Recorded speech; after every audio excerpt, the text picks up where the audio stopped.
আজকে যেহেতু লাইলাতুল মেরাজ, সঙ্গত কারণেই মেরাজের কথা বললেই ভালো হবে, নাকি বলেন?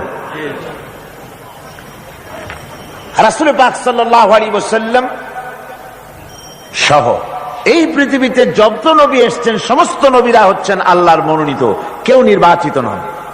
নবীরা সব কি মনোনীত? কে মনোনীত করেছেন? আল্লাহ সুবহানাহু ওয়া তাআলা, তিনি মনোনয়ন দান করেছেন। নবীদের মধ্যে সমস্ত নবীরাই হচ্ছেন পূত পবিত্র, মাসুম, বেগুনাহ। লা নুফাররিকু বাইনা আহাদিন মির রুসুলি, আমরা নবীদের মধ্যে কোনো পার্থক্য সূচিত করি না, আমরা সমস্ত নবীদের উপরে ঈমান আনি। তবে নবীদের মধ্যে আল্লাহ রাব্বুল আলামিন কারো কারো ফজিলত কারো থেকে কিছু বেশি করেছেন, একথা আল্লাহ নিজেই বলেছেন, কারো ফজিলত কারো উপরে আমি প্রদান করেছি। তো কোরআনে কারীমে আল্লাহ পাক বলছেন যে কারো থেকে কারো একটু ফজিলত বেশি দেওয়া হয়েছে, কিন্তু সমস্ত নবীদেরকে তিনটি জিনিস দেওয়া হয়েছে সমানভাবে। কয়টি জিনিস? মনে রাখুন, তিনটি জিনিস সকলকে দেওয়া হয়েছে। একটি হচ্ছে ওহী, ওহী ছাড়া নবী হওয়া যায় না, ওহী সকল নবীতেই পেয়েছেন। 2 নম্বরে নবীদেরকে দেওয়া হয়েছে মুজিজা। 3 নম্বরে সমস্ত নবীদেরকে দেওয়া হয়েছে উন্নত মানের চরিত্র। একটা হচ্ছে ওহী, একটা মুজিজা, আর একটা উন্নত মানের চরিত্র। ওহী তো বুঝিনি, ওহী কি? ওহী হচ্ছে আল্লাহর বাণী। ওহীটা কি? আল্লাহর বাণী। সেটা নাজিলের পদ্ধতি কি? আল্লাহ রাব্বুল আলামিন কোন বান্দার সাথে সরাসরি কথাবার্তা বলেন না। যখন তিনি কোন বান্দার সঙ্গে কথা বলতে চান, তখন হয় পর্দার আড়াল থেকে বলেন, না হয় হযরতে জিবরাইলের মাধ্যমে কথা বলেন। তো এভাবে করে ওহী দিয়েছেন সমস্ত নবীদেরকে। আর একটা দিয়েছেন মুজিজা। মুজিজা বলা হয় যে কোনো শক্তিশালী জিনিসকে দুর্বল করে দেওয়ার মতো ক্ষমতা যার, ওইটা কি বলা হয়? মুজিজা। আর এই মুজিজা দেওয়া হয়েছে যে যুগে যে জিনিসের প্রভাব বেশি, ওই প্রভাবিত জিনিস, ওই প্রভাব সম্পন্ন জিনিসটাকে, শক্তিশালী জিনিসটাকে দুর্বল করে দেওয়ার মতো শক্তি আল্লাহ নবীদেরকে দান করে দিয়েছেন। যেমন এক একজনকে এক এক মুজিজা দেওয়া হয়েছে। যেমন হযরতে দাউদ আলাইহিস সালাম, আল্লাহ রাব্বুল আলামিন তাকে মুজিজা দান করেছিলেন। তিনি ছিলেন অস্ত্র নির্মাতা, অস্ত্র তৈরি করতেন, লোহা দিয়ে অস্ত্র তৈরি করতেন। অস্ত্র যারা বানায়, লোহা দিয়া যারা জিনিস বানায়, লোহাকে শ্বাসে আনাবার জন্য, ইচ্ছে মতো গড়ার জন্য লোহাকে পোড়াতে হয়, পোড়ায়া নরম বানায়া পিটায়া তারপরে আকৃতিতে আনা লাগে। হযরত দাউদ আলাইহিস সালামের মুজিজা ছিল লোহা দিয়ে অস্ত্র তৈরি করার সময় আগুনে পোড়ানোর তার দরকার হতো না। যখন যেমন ইচ্ছে করতেন লোহাগুলি হাতের মুঠার ভিতরে নিয়ে চাপ দিতেন, লোহা পানি হয়ে আঙ্গুলের ফাঁকের ভিতর থেকে পড়ে যেত। এই মুজিজা ছিল হযরতে দাউদ আলাইহিস সালামের। সুলাইমান আলাইহিস সালামের মুজিজা ছিল তক্তার উপরে বসতেন, কোন রকমের ইঞ্জিন, কোন রকমের মেশিন ছাড়া তক্তার উপরে বসে যেতেন, তক্তা হাওয়ার উপরে ভেসে বেড়াতো, ইচ্ছে মতো তামাম দুনিয়া তিনি সফর করতেন, বিনা ইঞ্জিনে এটার উপরে তিনি চড়ে বেড়াতেন। ঈসা আলাইহিস সালামের জামানায় চিকিৎসার প্রভাব বেড়েছিল দারুণ ভাবে। সে সময় আল্লাহ রাব্বুল আলামিন তাকে মুজিজা দিলেন, অন্ধ লোকের চোখের উপরে হাত বুলোতেন, অন্ধ সাথে সাথে চক্ষুমান, দৃষ্টিশক্তি সম্পন্ন হয়ে যেতেন, চক্ষুষ্মান হতেন। কুষ্ঠ ব্যাধিগ্রস্ত লোকের গায়ে হাত বুলিয়ে দিতেন, সঙ্গে সঙ্গে তার রোগ ভালো হয়ে যেত। এ ছিল তার মুজিজা। হযরতে মূসা আলাইহিস সালামের জামানায় মুজিজা ছিল, সেই জামানায় প্রভাব ছিল জাদুর প্রভাব। এই সময় আল্লাহ রাব্বুল আলামিন তাকে মুজিজা দিলেন, জাদুকে দুর্বল করে দেওয়ার মতো ক্ষমতা তার হাতে দিয়ে দিলেন। কোরআনে কারীমে রব্বুল আলামিন বলছেন, ওয়ামা তিলকা বিয়ামিনিকা ইয়া মূসা, হে মূসা তোমার ডান হাতে ওটা কি?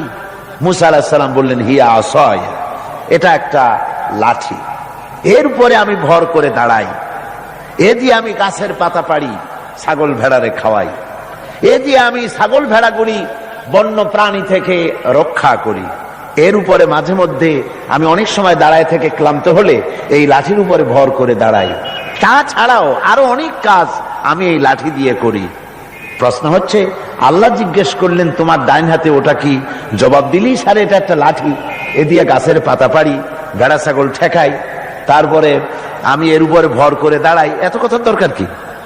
দরকার এই জন্যে আসে যখন কথা বলার সুযোগ পায় মাশূকের সাথে, মন চায় সময়টা অল্পের মধ্যে যেন শেষ না হয়ে যায়। এখানে আশেক হচ্ছেন হযরত মূসা আলাইহিস সালাম, মাশূক হচ্ছেন আল্লাহ সুবহানাহু ওয়া তাআলা।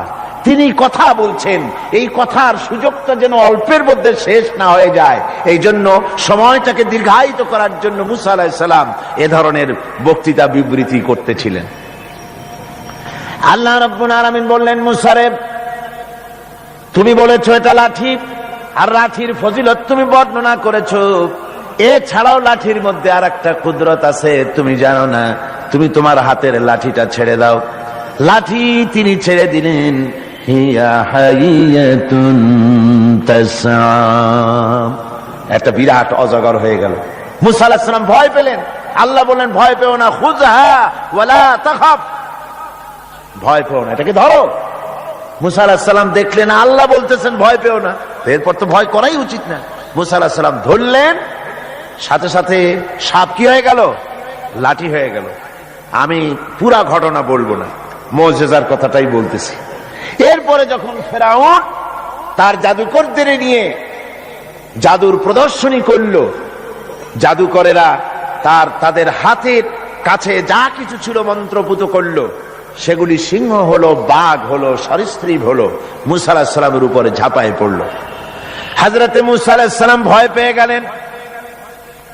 আল্লাহ রাব্বুল আলামিন বললেন, মূসা রে, ভয় পাওয়ার কোনো কারণ নাই, তোমাকে বাতিলের বিরুদ্ধে ময়দানে নামাইয়া তোমাকে একা আমি ছেড়ে দেই নাই, আমি আল্লাহ রাব্বুল আলামিন তোমার সাথে আছি, তুমি তোমার হাতের লাঠি ছেড়ে দাও। মূসা আলাইহিস সালাম লাঠি ছাড়লেন, তো সাপ হয়ে গেল। সাপ হয়ে যখন হা করেছে, ফেরাউনের জাদুকরদের তৈরি করা বাঘ, সিংহ, সাপ সব গিয়ে মূসা আলাইহিস সালামের এই লাঠি মার্কা সাপের পেটের মধ্যে গিয়ে ঢুকলো। জাদুকরেরা মনে করলো আমরা যেটা দেখাইছি সেটা নিশ্চয়ই জাদু। মূসা আলাইহিস সালাম যেটা দেখাইছেন এটা জাদু হতেই পারে না, কারণ হচ্ছে জাদু খেয়ে ফেলে দেয়, ওটা জাদু হয় কি করে? এটা জাদু না, এটা জাদুর চাইতে বড় কোন জিনিস, জাদুর বাবা অথবা দাদা, এই জাতীয় কিছু একটা হবে।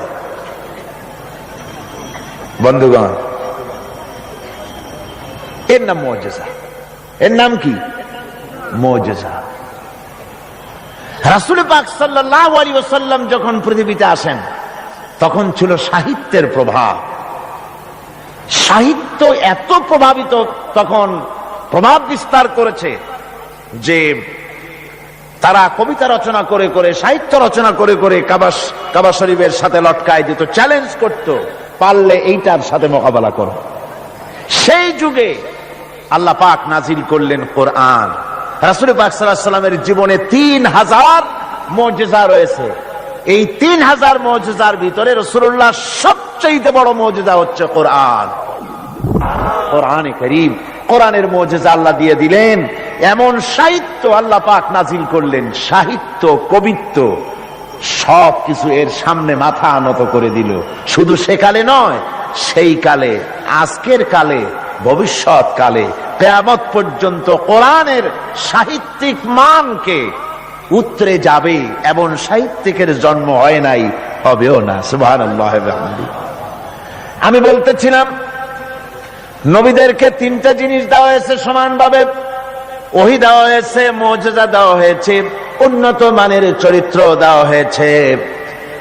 হযরতে দাউদ আলাইহিস সালামকে যে মুজিজা দেওয়া হলো, দাউদ আলাইহিস সালাম ইন্তেকাল করলেন, মুজিজা তার কবরে চলে গেল। আজ আর পৃথিবীতে কোন মানুষ লোহা ধরে চাপ দিলে পানি হয়ে পড়ে যাবে না। সুলাইমান আলাইহিস সালাম ইন্তেকাল করলেন, মুজিজা কবরে নিয়ে চলে গেলেন। আজ আর পৃথিবীর কোন মানুষ বিনা ইঞ্জিনে তক্তায় বসলে প্লেনের মতো করে আর উড়বে না। হযরতে মুসা আলাইহিস সালাম ইন্তেকাল করেছেন, মুজিজা তার কবরে চলে গেছে। আজ আর যত ফুফা দেওয়া হোক না কেন, কোন ফুতে লাঠি আর সাপ হবে না। কি বলেন, লাঠি আর সাপ হবে কারো? হবে না। হযরত ঈসা আলাইহিস সালাম দুনিয়া থেকে বিদায় হয়ে গেলেন, মুজিজা তার সাথে চলে গেল। হযরত ঈসা আলাইহিস সালামকে আল্লাহ রাব্বুল আলামিন উঠায় নিলেন। তিনি ইন্তেকাল করেন নাই, তাকে আল্লাহ উঠায় নিয়েছেন। হযরত ঈসার সাথে মুজিজাও চলে গেল। আজ আর কেউ জন্মদের চোখের উপরে হাত বুলালে চোখ ভালো হয় না। তার মানে নবীরাও শেষ, মুজিজাও শেষ। একজন মাত্র নবী জনাবে মুহাম্মদ রাসূলুল্লাহ সাল্লাল্লাহু আলাইহি ওয়াসাল্লাম ইন্তেকাল করেছেন, কিন্তু তার মুজিজা কবরে নিয়ে যান নাই। তার মুজিজা কোরআন আজও আছে, আর কিয়ামত পর্যন্ত রাসূলুল্লাহর মুজিজা থাকবে। রাসূল পাক সাল্লাল্লাহু আলাইহি ওয়াসাল্লামের এই মুজিজা চিরন্তন, শাশ্বত, কিয়ামত পর্যন্ত তা টিকে থাকবে। সুবহানাল্লাহ পড়ে। আমার ভাইরা, সে কোরআন আপনারা শুনতে এসেছেন, লাইলাতুল মেরাজে অবতীর্ণ করেছেন, আর হেফাজতের দায়িত্ব নিয়েছেন। কোরআনে কারীম কখনো বিনষ্ট হবে না, কখনো রদবদল হবে না। কোরআন হেফাজতের দায়িত্ব কার? আল্লাহ রাব্বুল আলামিন বলছেন, নাহনু নাযালনা যিকরা ওয়া ইন্না লাহু লাহাফিজুন। কোরআন নাযিল করেছি আমি আল্লাহ, আর এর সংরক্ষণের সম্পূর্ণ দায়িত্ব আমি আল্লাহ আমার নিজ হাতে গ্রহণ করেছি। না, কখনো রদবদল হবে না। কোরআন হেফাজতের দায়িত্ব কার? আল্লাহ রাব্বুল আলামিন বলছেন, নাহনু নাযালনা যিকরা ওয়া ইন্না লাহু লাহাফিজুন। কোরআন নাযিল করেছি আমি আল্লাহ, আর এর সংরক্ষণের সম্পূর্ণ দায়িত্ব আমি আল্লাহ আমার নিজ হাতে গ্রহণ করেছি। নাযিল করেছি আমি, হেফাজতের দায়িত্ব আমার। সুবহানাল্লাহি ওয়া বিহামদিহি। হেফাজতের দায়িত্ব আল্লাহ নিয়ে নিলেন। কি সুন্দর ভাবে হেফাজতের দায়িত্ব নিলেন। পৃথিবীতে কোন কিতাবের হাফেজ নাই, কোন বই হাফেজ নাই। কোন এত বড় একটা কিতাব, এটা কি সহজ ব্যাপার? এত বড় একটি কিতাব তা মানুষ মুখস্থ করেছে। আপনি আমাকে বলেন, যদি জানা থাকে, কোরআনের মতো এত বাক্য সম্বলিত কোন বই পৃথিবীর মানুষ, কোন ধর্মের মানুষ মুখস্থ করতে পেরেছে? জোরে বলেন, পেরেছে? পারে, কিন্তু কোরআন পেরেছে। আল্লাহ বলছেন, আমি সহজ করে দিছি মুখস্থ করার জন্য, তাই পেরেছ। কি সুন্দর হেফাজতের দায়িত্ব আল্লাহ নিলেন। এই গত অগস্ট, সেপ্টেম্বর, অক্টোবরে আমার লন্ডনে ইংল্যান্ডের সফর ছিল। তো একটা মাদ্রাসায়, ক্যানন স্ট্রিট এর এক মাদ্রাসার হেফজখানার একটা কি বলে তাহফিজুল কোরআন মাদ্রাসার বার্ষিক মাহফিলে বক্তৃতা করছিলাম। বিভিন্ন জায়গায় কোরআনে কারীমের মাহফিলে, হেফজখানায় ইংল্যান্ডে আলহামদুলিল্লাহ অনেক হেফজখানা হয়েছে। টাইটেল মাদ্রাসা 3টা হয়েছে সেখানে, আলহামদুলিল্লাহ পড়ে 3টা টাইটেল মাদ্রাসা হয়েছে। Islamic kindergarten school, high school, college এর সংখ্যা হয়েছে 30টি, আর হাজার হাজার মসজিদ হয়েছে, আলহামদুলিল্লাহ পড়ে। তো এরকম একটি হেফজখানার তারা তাদের বার্ষিক মাহফিল আমাকে দাওয়াত দিয়েছে। ওই হাফেজদের মাথায় পাগড়ি দস্তরবন্দি করতে হবে, তো আমাকে দাওয়াত দেওয়া হলো। একটা ছেলের মাথায় পাগড়ি পরালাম, তার বয়স খুব, আমার মনে হলো 8 বছর হবে। কোরআনে কারীমের হাফেজ হয়েছে। তাকে পাগড়ি পরায় আলোচনার মধ্যে আমি বললাম যে আল্লাহ পাক যেন আটলান্টিক মহাসাগরকে একটা ঝিনুকের মধ্যে ভরে দিয়েছেন। এই বাচ্চা ছেলেটা একটা ঝিনুকের মতো, আর কোরআনে কারীম আটলান্টিক মহাসাগরের মতো, তার থেকেও বড়। এই ঝিনুকের মধ্যে আল্লাহ পাক হেফাজত করেছেন। কোরআনে কারীম আল্লাহ পাক এভাবে মানুষকে মুখস্থ করার সুযোগ করে দিয়ে কোরআন হেফাজতের ব্যবস্থা করেছেন। এই কোরআনে কারীম যার উপরে অবতীর্ণ হয়েছে, তিনি হচ্ছেন বিশ্বের সর্বকালের, সর্বযুগের সর্বশ্রেষ্ঠ মহামানব তিনি হচ্ছেন বিশ্ব নবী জনাব মুহাম্মদ রাসূলুল্লাহ, সবাই বলেন সাল্লাল্লাহু আলাইহি ওয়াসাল্লাম। তারই মেরাজের রাত আজকে।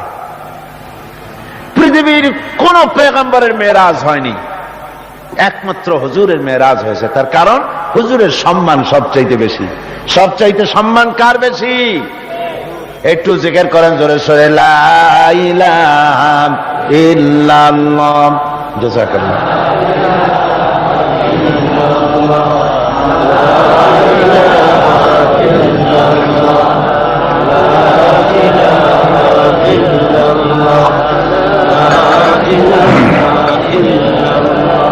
লা ইলাহা ইল্লাল্লাহু মুহাম্মাদুর রাসূলুল্লাহ। রাসূলের মেরাজ পৃথিবীর কোন পয়গম্বরের কিসমতে যা হয়নি তাই হয়েছে রাসূলের কিসমতে। ধুলির ধরা থেকে একজন মানুষকে, একটা স্থূল ওজনদার একজন মানুষ, জড়দেহ, এই মানুষকে পৃথিবীর মাটি থেকে মহাশূন্য পাড়ি দিয়ে কেমনে নিয়ে গেল আকাশে, এ নিয়ে বহুত প্রশ্ন হয়েছে। কেউ কেউ মেরাজকে অস্বীকার করেছে, কেউ বলেছে হ্যাঁ মেরাজ মানি, তবে মেরাজ সশরীরে হয় নাই, মেরাজ হয়েছে স্বপ্নে।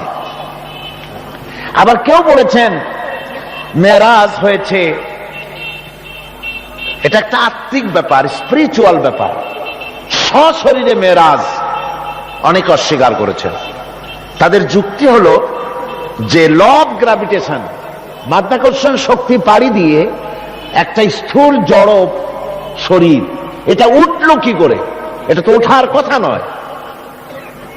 আপেল গাছ থেকে আপেলটা ছিঁড়ে যখন পড়ে তখন তো উপরে যায় না, সেটা মাধ্যাকর্ষণ শক্তির বলে নিচে নামে, উপরে তো যায় না। কাজে মাধ্যাকর্ষণ শক্তি ল অফ গ্রাভিটেশনকে পার হয়ে কি করে একটা মানুষ উপরে চলে গেল? এ হলো এক নম্বর প্রশ্ন, যারা অস্বীকার করে তাদের প্রশ্ন। দু নম্বরে তাদের প্রশ্ন যে বুঝলাম না হয় কোনো কায়দা করে গেলেন, যায়া সে কি ঘরের কাছের ব্যাপার? কোথায়? এখান থেকে চাঁদ হলো 2,32,000 মাইল, সূর্য হলো 9,30,00,000 মাইল, তারপরে মিল্কি ওয়ে, গ্যালাক্সি, এগুলি তারকার রাজ্য, উপগ্রহের রাজ্য, গ্রহের রাজ্য। তারা বলছে এটা একটা কথা নাকি? ওদের মাথায় ঢোকে না, বিশ্বাসই করতে চায় না। হুজুর ফিরে এসে যখন বসেছেন, তারপরে আবু জাহেল এসে তো বলছে যে মুহাম্মদ সাল্লাল্লাহু আলাইহি সাল্লাম প্রত্যেক দিনই তো নতুন নতুন কথা কও, আজকে কোনো নতুন কথা আছে নাকি? হুজুর বলছেন হ্যাঁ কথা আছে। কি বলে? এই যে শেষ রাত্রে আমার ফুফু উম্মু হানির ঘরের থেকে জিবরাইল এসে আমারই নিয়ে গেল, বাইতুল মাকদাসে গেলাম, 2 রাকাত নামাজ পড়লাম, এরপরে ওইখান থেকে আমাকে 7 আকাশ পাড়ি দেওয়া হলো, মহাশূন্য পাড়ি দিয়ে 7 আকাশ পাড়ি দিয়ে তারপরে আরশে আজিমে গেলাম, আল্লাহর সঙ্গে কথা বললাম, বেহেশত দোজখ দেখলাম, এরপরে এই যে আইসা কেবল ফজর পড়ে বসছি। আবু জাহেল কয় যে সর্বনাশ খাইছে, এতদিন মনে করছিলাম তুমি পাগল, কিন্তু কোনো সবুত ছিল না, আর আজকে দলিল মিলে গেল, প্রমাণ মিলে গেল তুমি একটি বদ্ধ পাগল। যারা কয় নাউযুবিল্লাহি মিন যালিক। আবু জাহেল মনে মনে খুব খুশি হলো, বলল মুহাম্মদ সাল্লাল্লাহু আলাইহি ওয়াসাল্লাম তুমি কি অনুমতি দিবে? তুমি যেভাবে এই ঘটনা বললে এটা আমি মানুষকে বলে বেড়াই, অবশ্যই তুমি যাও বলে আসো। আবু জাহেল মনে করলো এটাই হলো গোল্ডেন অপরচুনিটি, এটাই হলো সুবর্ণ সুযোগ। তার সবচাইতে বেশি ভক্ত এবং অত্যন্ত আন্তরিক অন্তরঙ্গ বন্ধু হযরত আবু বকর, এই লোকটাকে খসাতে পারলেই বাজিমাত হবে। তার বাড়ি গিয়ে বলছেন আবু বকর শুনেছে বলে কি? কয় যে মুহাম্মদ সাল্লাল্লাহু আলাইহি ওয়াসাল্লাম পাগল হয়ে গেছে। বলে কিরকম? কয় যে এই সব কথা তিনি বলতেছেন এখন। হযরত আবু বকর বলছেন আবু জাহেল তুমি যা বললে আমার রাসূল কি হুবহু এরকম বলেছেন? আবু জাহেল বলছে হ্যাঁ ঠিক এরকমই বলেছে। হযরত আবু বকর বলছেন আবু জাহেল শোনো, হুজুর সত্য বলেছেন, নিঃসন্দেহে তার মেরাজ হয়েছে, কোনো সন্দেহ নাই। হযরত আবু বকর আবু জাহেলকে ধরে নিয়ে আসলেন কাবা শরীফে, মসজিদে হারামে এসে বলছেন হুজুর আমি এই আবু জাহেলের কাছে শুনলাম আপনি নাকি কি কি বলেছেন। হুজুর মেরাজের ঘটনা শোনালেন। হযরত আবু বকর বললেন আপনি সত্য বলেছেন। হুজুর বলেন আবু বকর তুমি আজ থেকে সিদ্দিক। সুবহানাল্লাহ। ভাইরা, মেরাজকে অনেকেই অস্বীকার করেছে, আর অস্বীকার করার যুক্তি কারো কারো থাকতে পারে যাদের ঈমান দুর্বল। কি করে সম্ভব? সজাগ করিয়া কিভাবে এই হাজার হাজার লক্ষ কোটি কোটি মাইল পাড়ি দিয়ে কিভাবে নিয়ে গেল, এটা কেমনে সম্ভব? এটা মানুষের মাথায় সহজে ঢুকবে না। মানুষের মাথায় সহজে ঢুকবে কোন? কি বলেন, ঢুকবে? বিষয়টা খুবই কঠিন, বিষয়টা সহজে মানুষের মাথায় ঢুকবে না।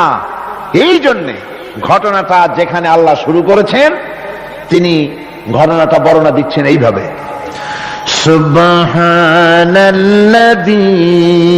আসরা বিআবদিহি লাইলাম মিনাল মাসজিদিল হারামি ইলাল মাসজিদিল আকসাল্লাযী বারাকনা হাওলাহু লিনুরিয়াহু মিন আয়াতিনা ইন্নাহু হুয়াস সামিউল বাসীর। সাদাকাল্লাহুল আযীম।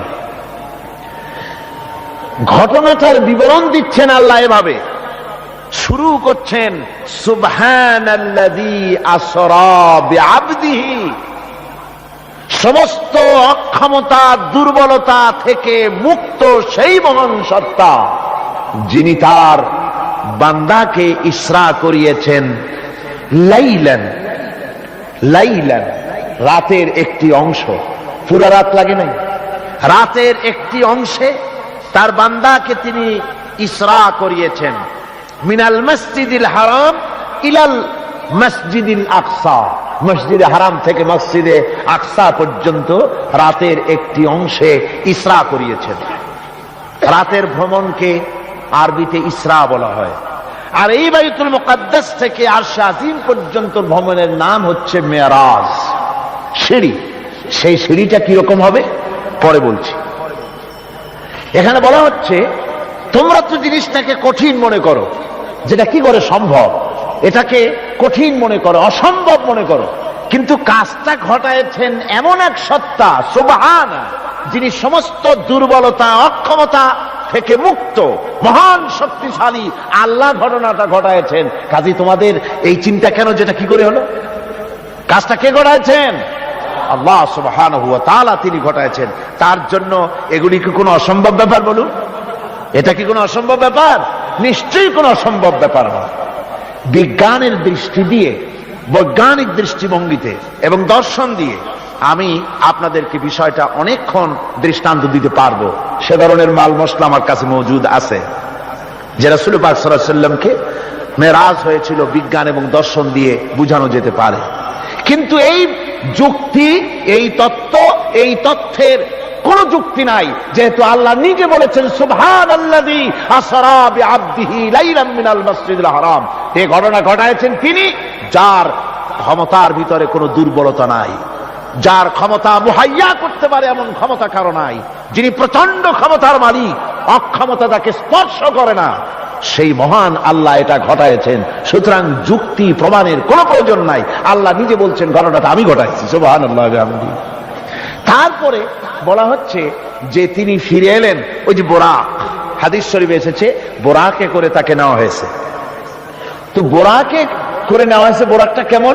সেই বোরাক আমরা আবার বানাইছি, আমাদের তো বুদ্ধি কম না, আমাদের দেশের লোকের আবার বোরাক বানায় ছাড়ছে।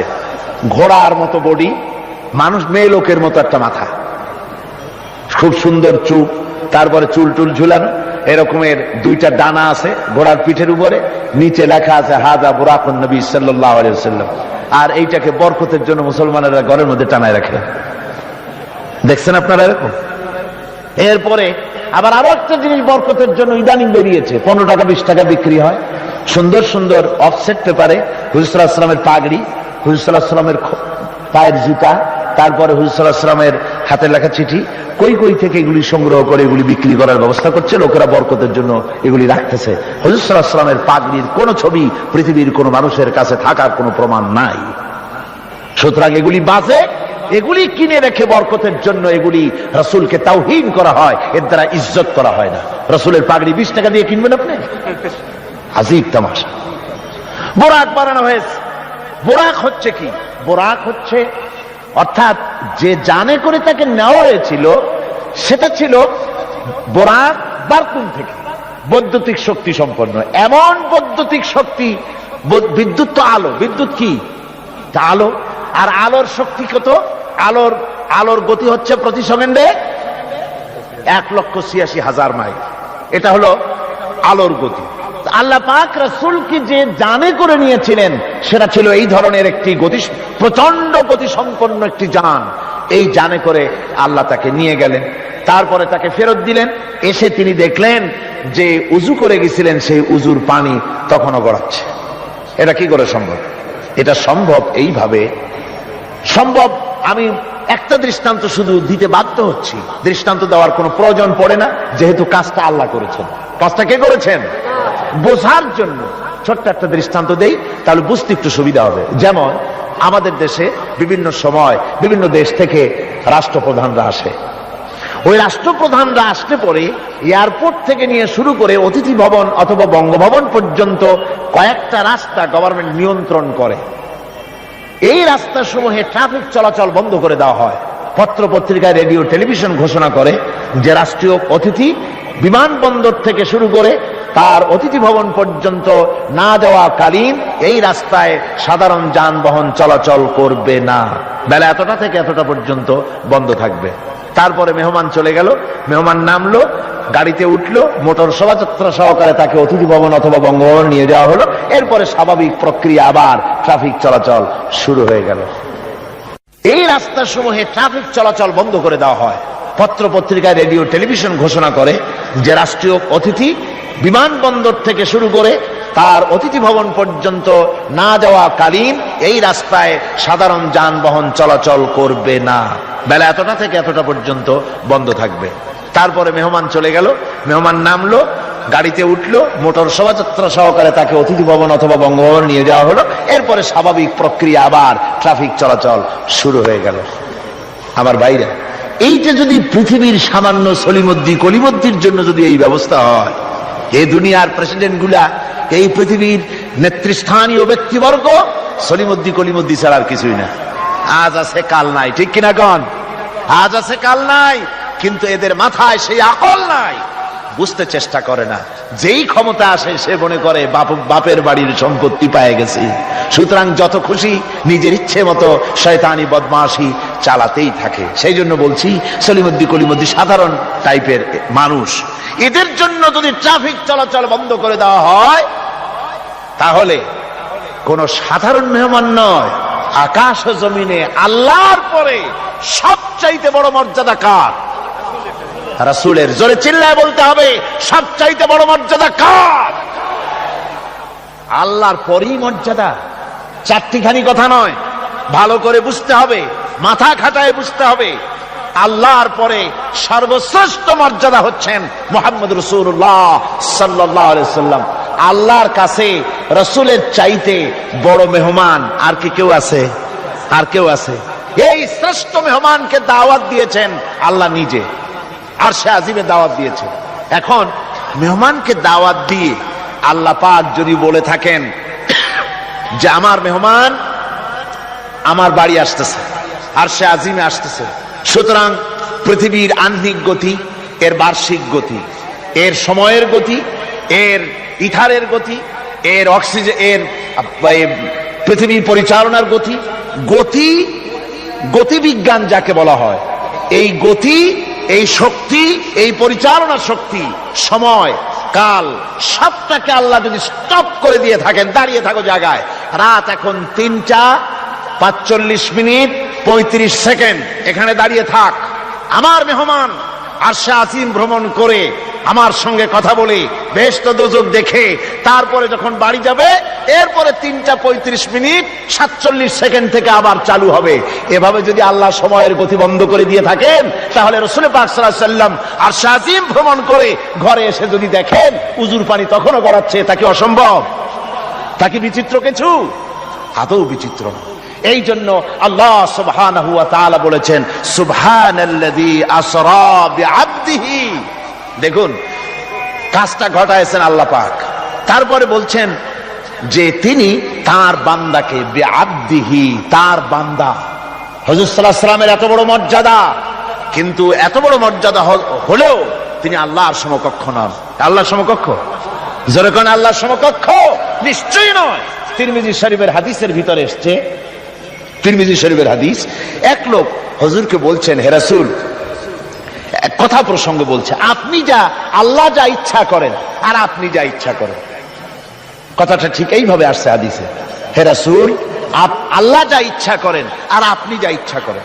হুজুর সাল্লাল্লাহু আলাইহি ওয়াসাল্লাম সঙ্গে সঙ্গে লোকটিকে সতর্ক করে দিলেন, বললেন, তুমি তো আমাকে আল্লাহর সমকক্ষ করে দিলে, তুমি তোমার কথা পাল্টাও, বলো শুধুমাত্র আল্লাহ যা করেন তাই, আমার ইচ্ছায় নয়, যা হয় সবকিছু আল্লাহ সুবহানাহু ওয়া তাআলা তার ইচ্ছায়।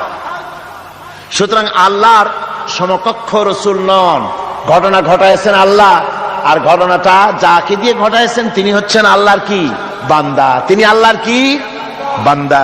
এই বান্দা শব্দ, এই আব, কোরআনে কারিমে বহু জায়গায় হুজুরকে আল্লাহ পাক আব বলেছেন, নবীও বলেন নাই, রাসূলও বলেন নাই, নামও নেন নাই, শুধু বলেছেন আব।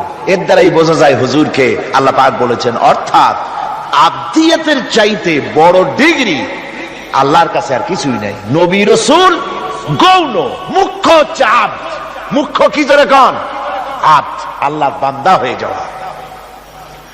যেমন আপনারা দেখতে পান কোরআনে কারীমের প্রথমেই এই আয়াত আছে, ইন কুনতুম ফি রাইবিম মিম্মা নাযালনা আলা আবদিনা, আমি আমার বান্দার প্রতি যে কিতাব নাজিল করেছি, এই যে আবদিনা, আমার বান্দা, কে আব? মুহাম্মদ রাসূলুল্লাহ সাল্লাল্লাহু আলাইহি ওয়াসাল্লাম। অন্য আয়াতের মধ্যে রব্বুল আলামিন বলেন, তাবারাকাল্লাযী নাযালাল ফুরকানা আলা আবদিহি লিয়াকুনা লিল আলামিনা নাযীরা। অতীব বরকতশালী সে আল্লাহ রাব্বুল আলামিন, যিনি তার বান্দার উপরে ফুরকান অবতীর্ণ করেছেন। কে সেই বান্দা? মুহাম্মদ সাল্লাল্লাহু আলাইহি ওয়াসাল্লাম। সুতরাং আবদিহি, তার বান্দাকে ইসরা করিয়েছেন মসজিদে হারাম থেকে মসজিদে আকসা পর্যন্ত, তারপরে সেখান থেকে নিয়ে গেলেন আরশে আজিমে, নিয়ে তাকে কি করলেন, দিলেনটা কি? এখানে কথা হচ্ছে, আমাদের দেশের লোকেরা বিভিন্ন সময় এইসব কথা আলোচনা করে বা ওয়াজের মধ্যে বলেন কেউ কেউ, যেটা হচ্ছে শুধুমাত্র নামাজ। আল্লাহ পাক তাকে মেরাজে নিয়ে নামাজ দিয়েছিলেন। আচ্ছা ভাই, শুধু নামাজ দেওয়াই যদি আল্লাহর উদ্দেশ্য থাকে, তা আবার বলে কি, কয় যে নামাজ তো দিচ্ছেন আল্লাহ 50 ওয়াক্ত, মুসা আলাইহিস সালামের সঙ্গে যদি দেখা না হইতো তাহলে আমাদের কাজ সর্বনাশ হয়ে যেত। মুসা আলাইহিস সালামের সঙ্গে দেখা হওয়ার কারণে কিছুটা কনসেশন আমরা পাইছি, অন্তত 45 ওয়াক্ত তো কমছে। তাহলে বোঝা গেল মেরাজ হয়েছিল শুধু নামাজের জন্য। কথাটি সঠিক নয়। নামাজের জন্য মেরাজ হওয়ার দরকারটা কি? যুক্তিতে আসে না। হজের জন্য তো মেরাজ দরকার হয় নাই, যাকাতের জন্য তো মেরাজ দরকার হয় নাই, জিহাদের জন্য তো মেরাজ দরকার হলো না, ইমানের জন্য তো মেরাজ দরকার হলো না। মেরাজ শুধু নামাজের জন্য দরকার হলো কেন? বিষয়টা শুধু নামাজ নয়। নামাজ এই পরিভ্রমণের, এই ভ্রমণকালীন সময়ের আল্লাহ পাকের একটি নির্দেশ। মূল ঘটনা ভিন্ন। মূল ব্যাপারটি হলো রাসূল পাক সাল্লাল্লাহু আলাইহি ওয়াসাল্লামের মেরাজ যখন হয় তখন মক্কি জিন্দেগীর 12 বর্ষ পূর্ণ হয়েছে। মক্কি জিন্দেগীর, নবুয়তের জীবনের 1 যুগ পূর্ণ হয়ে গেছে। তাওহীদের দাওয়াত, তাবলীগে দ্বীনের কাজ একটি চূড়ান্ত পর্যায়ে এসে গিয়েছে। এখন এই তাওহীদ, রিসালাত ও আখিরাতের উপরে ভিত্তি করে একটি নতুন সমাজ গঠনের পালা এসেছে। সেই নতুন সমাজ গঠনের জন্য আল্লাহ রাব্বুল আলামিন তাকে আপন দরবারে ডেকে নিলেন, আর নতুন নতুন কিছু তথ্য, একটি নতুন স্টেট পরিচালনার জন্য যা কিছু প্রয়োজন, কিছু মূল নীতি আল্লাহ রাব্বুল আলামিন তাকে দান করালেন, আর জান্নাত এবং জাহান্নাম রাসূলের চোখে দেখিয়ে দিলেন পরিষ্কার করে, যাতে করে তিনি মানুষকে ভালো করে দেখে তিনি মানুষকে বুঝাতে পারেন। এজন্য এই দৃশ্যগুলিও রাসূলের সামনে আল্লাহ পাক তুলে ধরলেন। রাসূল পাক সাল্লাল্লাহু আলাইহি ওয়াসাল্লাম ফিরে আসার পর তাকে এই নতুন রাষ্ট্র পরিচালনার জন্য যে মূল নীতিগুলি আল্লাহ পাক তাকে দিয়েছেন, যাকে মেরাজের পেগাম বলা হয়। মেরাজের কি বলা হয়? পেগাম। সূরা বনী ইসরাইলের মধ্যে আল্লাহ পাক এই পেগামগুলি আল্লাহ পাক তাকে দান করেছেন। সেই মূলনীতিগুলি কি, সেই মূলনীতি আমি আপনাদের সামনে এখন আলোচনা করতে যাচ্ছি। আমরা মেরাজ কেমনে হলো, কিভাবে হলো, এই ঘুরপাকের মধ্যে গোলক ধাঁধায় নিজেদেরকে আটকে রাখতে চাই না। আমরা পরিষ্কার করে বিশ্বাস করি রাসূল পাকের মেরাজ হয়েছে একেবারে সশরীরে। কিভাবে হয়েছে? সশরীরে। তারপর আবার কেউ কেউ এ তর্ক তুলেছেন, কেউ বলেছেন হুজুর সাল্লাল্লাহু আলাইহি ওয়াসাল্লাম আল্লাহকে দেখেছেন, আবার কেউ বলেছেন দেখেন নাই। এই সব তর্কের মধ্যেও আমরা জড়াতে চাই না। আমরা পরিষ্কার জানি আল্লাহ পাক বলেছেন লা তুদরিকুহুল আবসার, কোন দৃষ্টি শক্তি আমি আল্লাহকে মুহাইয়া করতে পারবে না, ইহাতা করতে পারবে না। আল্লাহ রাব্বুল আলামিনকে কোন দৃষ্টি শক্তি তার চক্ষু দিয়ে দেখতে পারবে না। সুবহানাল্লাহ। হযরত মুসা আলাইহিস সালাম বলেছিলেন রব্বি আরিনি, আয় আল্লাহ আমি তোমারে দেখতে চাই। আল্লাহ পাক পরিষ্কার বলেছেন লান তারানি, লান, কখনোই দেখতে পারবে না। মুসা আলাইহিস সালাম খুব আদরের নবী ছিলেন, আবদার তুলতে লাগলেন। আল্লাহ তাকে একটা ইন্টারভিউ নিলেন, দেখতে পারবা কিনা একটা টেস্ট হয়ে যায়। আল্লাহ পাক তার নূরের তাজাল্লি নিক্ষেপ করলেন পাহাড়ের উপরে। হযরত মুসা আলাইহিস সালাম এক সেকেন্ড মাত্র দেখলেন, সহ্য করতে পারলেন না, আল্লাহু আকবার বলে চিৎকার মেরে বেহুশ হয়ে জমিনের উপরে পড়ে গেলেন। সুতরাং আমরা ওই তর্কে যেতে চাই না যে আল্লাহ পাককে হুজুর সাল্লাল্লাহু আলাইহি ওয়াসাল্লাম দেখেছেন কি দেখেন নাই, ওইটা আমাদের মূল বিষয় নয়। আমাদের বিষয় হচ্ছে মেরাজ থেকে রাসূলুল্লাহ পেলেন কি, উম্মতের জন্য আনলেন কি, এটাই হলো আমাদের সবচাইতে বড় প্রয়োজনীয় বিষয়।